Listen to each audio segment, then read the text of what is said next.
Thank you so much for joining us. And we're obviously very excited to have you, even though it is through a virtual interview here. But we obviously want to inform folks about the upcoming hurricane season, which is actually already here.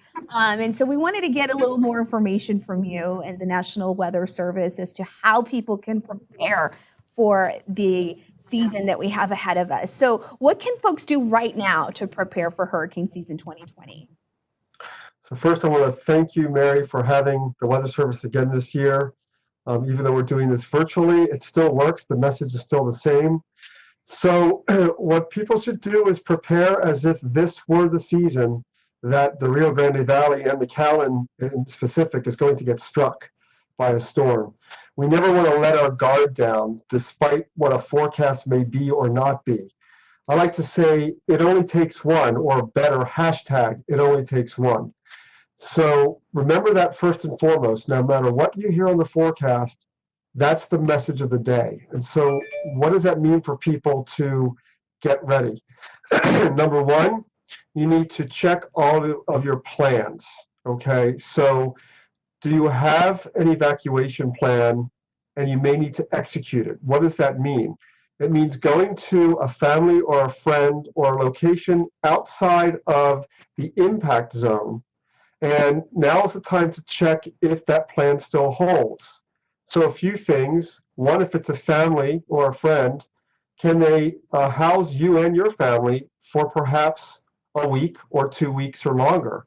Check to make sure your roof, your walls, your windows, your fences, your garage door, your front door, your sheds outside, all items that could potentially be harmed by hurricane force winds are protected.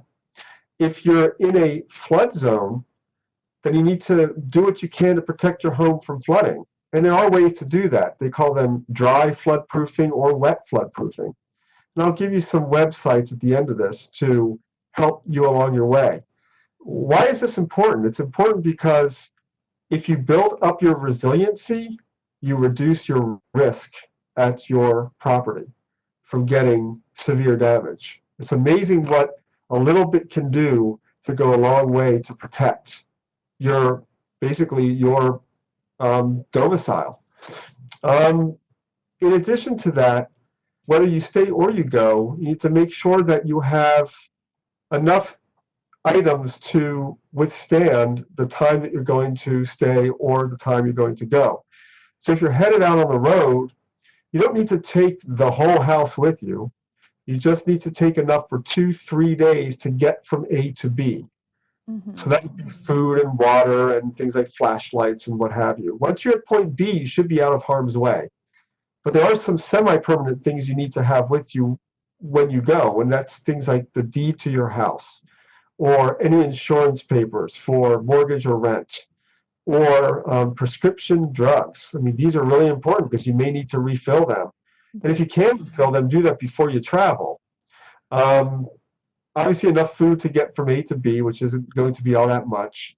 And the clothing, you don't need to take your whole wardrobe, just enough to get to B, so that you, if you need to buy more up there, you could, because things will be operating pretty much the way they should outside of the hurricane impact zone.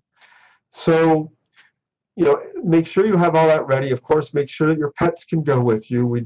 People are very tied to their families, and their families include pets.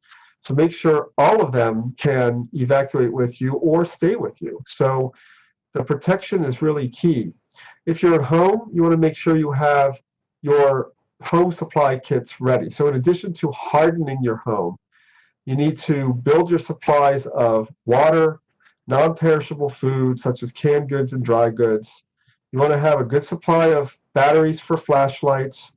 A portable radio is never a bad idea, like a transistor radio. Old-fashioned as it may be, it can keep information flowing when all else fails. Also, one of the things that we have noticed with the pandemic is that one of the restrictions with social distancing and what have you, how does that affect evacuation routes or shelters or this hurricane season as a whole?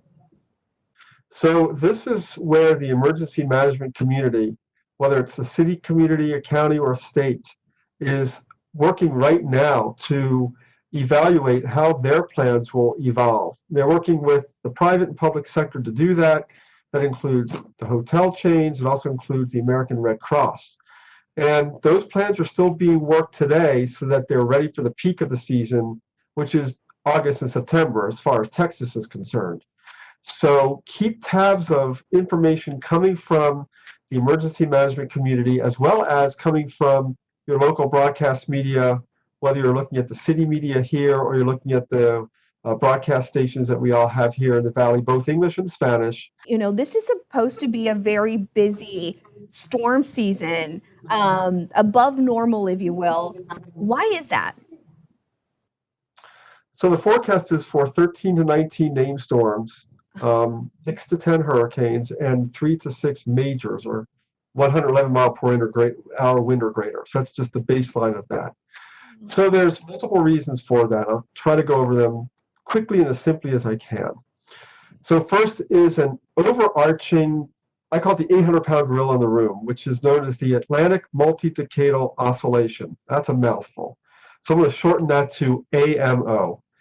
And the AMO is kind of complicated and kind of simple, so I'm going to take the simple approach. It's basically a flow of ocean and atmospheric steering globally. In this case, dealing with the Atlantic Ocean, but it still requires the globe circulation of wind and, let's say, water, if you will, driving all this. That favors more activity in the Atlantic Basin, which is a big place. It's the Atlantic Ocean, the Caribbean, the Gulf, and all those coastlines. It favors an above average number of storms than a below average. We have seen a lot of rain recently. June is known for being a big rain month in several areas here in the Rio Grande Valley. In fact, we've had some flooding issues in the past years during June. So just in general, even if some of these storms don't develop into full hurricanes, how concerned should we be about the rainfall some of them may bring? So people need to remember that there's more to the story than category. I'd like to hashtag that one if you want. More to the story than category. We at the Weather Service and the Weather Enterprise are here to forecast the elements of the cyclone. So those elements include wind, which is how we name these things. If the winds are below 75 miles per hour, 74 miles per hour, and above 38 miles per hour, they're tropical storms. And once it gets to 74 miles per hour or higher, they are hurricanes. Then we have categories that go from there. But the category does not equate to the other impacts that could happen.